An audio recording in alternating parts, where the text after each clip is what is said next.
meron akong puting loro. May puting loro ako na nasa kabilang kampo na hanggang ngayon ay nagkukunwari pa rin na DDS. Pero siya po ay hindi na DDS. Siya po ngayon ay Marcos na. Pero hindi po siya umaalis doon kasi siya po yung nag-i-spy, no? So, eto nga po, no? Ito yung pinaalala ko kahapon. Ang dami kong paalala sa TikTok, sa YouTube, ang dami kong paalala guys, no? Yung mga paalala ko sa mga kabataan, huwag kayong magpapagamit na kapag kayo nakulong, kapag kayo ay nakasuhan, iiyak-iyak kayo, hindi kayo masisave ng mga tao na nag-utos sa inyo. So ito na, nangyari na ngayon. Oh, galit na galit po si Mayor Isko Moreno at angako, no? Nangako si Mayor Isko Moreno na pananagutin ang lahat ng ito. Madaming minor de edad guys, no? Ang sabi ni Mayor Isko Moreno, nag-iiyakan na daw yung mga minor de edad na sangkot dito. Kasi minor de edad ang ginamit. Ano yung sinasabi ko kahapon? Oh. May gagamitin nila ang mga minors. Bakit? Kasi iniisip nila na ang mga minors na ito ay hindi makakasuhan. Walang kumbaga, hindi pa sila pwedeng kasuhan. So, itong gagamitin nila, mga minors. So, nagkatotoo yung sinabi ko, di ba? Pangalawa, ano yung sinabi ko? Ang aim nila magkaroon ng another Mindiola Massacre at itutulad din nila ito sa nangyari sa Indonesia. O, nagkatotoo na sinabi ko. Yung mga protester, mga kaibigan, na sumisigaw na babain daw si Marcos. Pagkatapos umaamin na sila ay pro Duterte. Mga kaibigan ha, umaamin na sila ay pro Duterte at pababain daw si Marcos. Hindi ba kayo nagtataka? Bakit kailangan pumunta pa sila sa Mindiola? Kung ang kailangan lang nila talaga ay ihayag ang kanilang mga damdamin, no? Patungkol sa nangyaring korupsyon sa flood control. Bakit ang tinatarget nila ay ang Malacanang? Diba? So, mga kaibigan tingnan nyo confirm. Ang sinabi po ni DILG Secretary John B. Cremulya na yung mga kabataan, gumagawa talaga sila ng pabalik-balik po sila dahil ang gusto po nila makapenetrate sa Malacanang para sunugin ang Malacanang. Gusto po nilang sunugin ang Malacanang. Ngayon mga kaibigan, tingnan nyo yung tingnan nyo yung pangyayari Sino ba ang gustong magpatalsik kay PBBM? Sino? Guys, yung mga nagrally sa EDSA Shrine, anong sinasabi nila? Hindi sila nandoon para patalsikin ang Pangulo. Yun yung mga pinklawan, mga dilawan, yung mga grupo ng mga akbayan at ng iba pang mga progressive. Hindi daw sila nandoon para patalsikin ang Pangulo. Ayaw nila. Dahil sila, ang gusto nila ay ihayag ang kanilang yung disgusto patungkol sa mga korupsyon sa flood control. Yun ang kanilang aim. And then, yung nagrally sa Camp Aguinaldo, no? Yun naman, mga DDS. Ang panawagan nila, Marcos resign. And then, mga kaibigan, dahil kaunti lang sila, pumunta po sila ngayon. Naglakad po sila. Yung iba, nakikihalo sa EDSA. Nagkaroon ng salpukan. Kasi mga kaibigan, etong mga DDS, sumisigaw ng Marcos resign. Narinig ngayon ng mga pinklawan, ng mga dilawan. Anong sabi? Sara resign first. Hindi namin yan nakakalimutan. At may sumisigaw na mga Sara resign, Sara resign. DDS uwi, DDS uwi, DDS uwi. Tingnan mo si Chavit Singson. Pumunta pa doon mga kaibigan. Anong ginawa? Binu siya ng mga tao na nandun. Pinapalaya si Chavez Singson. Kasi hindi naman yun rally para sumuporta sa kanilang idolo na si Duterte. Rally yun para sa pagpapahayag ng galit para sa mga nangyaring flood control ghost projects. So napahiya po si Singson, mga kaibigan. Binu siya ng mga tao at pinapalayas talaga siya. So kung titignan natin mga kaibigan yung mga Duterte supporters pumunta ngayon sa Mindiola at umamin yung mga bata, no?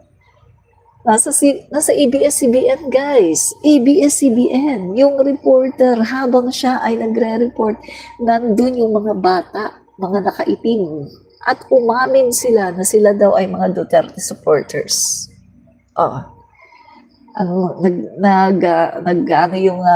Nagre-report yung reporter ng ABS-CBN. Tinutulak-tulak pa nila. Kita mo mga kaibigan. At merong mga ebidensya, ha? Mga kaibigan, ano ba ang sinabi ni Chavez Singson? Mga kabataan daw, no? Yung mga high school, yung mga college student daw, tumindig para labanan ang gobyerno. Alam mo mga kaibigan, pinanood ko kanina si Yussi Claire Castro. At yung sinasabi nga na Yussi Claire Castro, alam niya kung sino yung nag-utos. Alam niya kung sino yung nag-utos, guys. So ngayon pa, imbestigahan na yan mga kaibigan. O di ba sinabi ko na sa inyo? Kumakalat na yan sa mga private messages. Sinabi ko na sa inyo yan. 2 days ago pa lang sinasabi ko na sa inyo. Nagagamitin nila ang kabataan para pabagsakin si PBBM. At bakit kabataan ang kanilang gagamitin? Kasi alam nila na hindi lalaban ang mga military, hindi lalaban ang mga kapulisan dahil kabataan yan. Diba? So lahat ng sinabi ko nagkatotoo mga kaibigan. Sino lang naman ang gusto magpabagsak kay PBBM? Walang iba kundi DDS. At ano yung plano? Si Sara Duterte kailangan umalis ng bansa. Kailangan siyang pumuntang Japan at doon sila mag-rally, mga naka-black din. At iisang panawagan, Marcos resign. Bakit kailangan ni Sara pumunta sa ibang bansa? Sa Japan at doon mag-rally, bakit hindi dito? Kasi ang plano, kailangan safety si Sara. Pag nangyari na mga kaguluhan dito, kailangan safety siya at para hindi mapaghinalaan na siya ay sangkot sa pagpapabagsak kay PBBM. Diba? Kumbaga hugas kamay. Wala naman kami dyan wala naman ako sa Manila Wala naman ako sa Pilipinas. Bakit ako ang paghihinalaan? Hugas kamay. Guys, ahead of time, alam na namin, meron ng mga kumakalat na mga balita at sinabi ko na rin sa inyo yan. At sinabi ko na rin sa aking TikTok, pinapaalalahanan ko ang mga kabataan, huwag kayong magpapagamit. Tingnan niyo mga kaibigan tingnan niyo, planado talaga siya guys. Meron silang, ano bang tawag dun sa bomba na yun? May tawag dun sa bomba Sinabi kanina ni Yussi Claire no? So, planado guys, may dala sila na mga bomba. Ano bang tawag dun? Kalimutan ko yung may tawag si Yussi Claire na ayan yung mga improvised na bomba na ginawa nila. So, planado. Tapos, kitang-kita mo mga kaibigan, yung pagkuha nila ng mga bato na ibinabato nila, kumukuha sila sa iisang lugar kung saan halatang-halata na siguro gabi pa lang or madaling araw inilagay na nila yung mga bato doon. Kumbaga mga kaibigan, planado ang ginawa nila. Ang nakakaawa lang dito kasi ginamit nila ang mga kabataan. Binayaran. Naniniwala ba kayo na hindi nila binayaran ang mga kabataan? Guys, naniniwala ba kayo na kikilos ng gano'n yung mga kabataan na yun na walang bayan? At take note mga kaibigan, no, di ba? Meron ding sabi sa GC, mga kaibigan, sa mga kumakalat na may bababa dito sa Metro Manila na mga no permanent address from Davao City. Mga kaibigan, ano yung sinasabi nung na nakita si Chavit Singson, si Eric Celis, no, na nagmi-meeting? Si Eric Celis, kilala yan na dating NPA. At sa pagkakaalam ng marami, until now, may mga contact yan. So mga kaibigan dapat talaga imbestigahan to guys. Huwag itong palalampasin dahil inciting to sedition ito eh. Tapos hindi lang yan mga kaibigan. May DDS, no? DDS pages.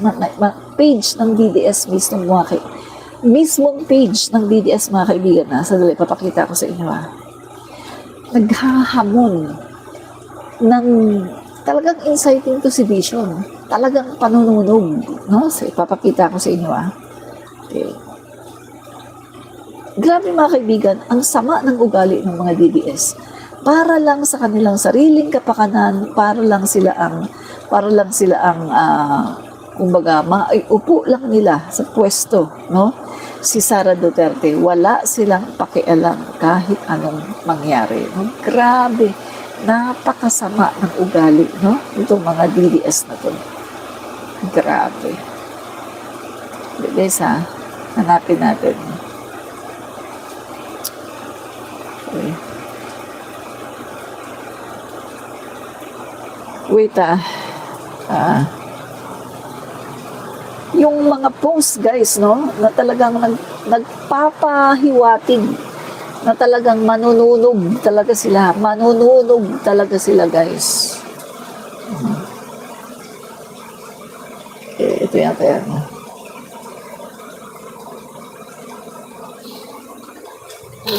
Ito yata. Ito nga. Yan.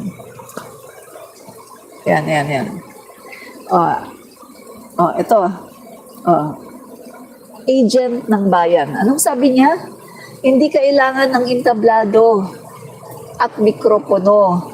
Gasolina at posporo lang, sapat na. Nung tiningnan ko kung sino siya, guys, itong agent ng bayan, yung kalbo na si Morales, yung dati, yung Pidea Leaks, ito siya, agent ng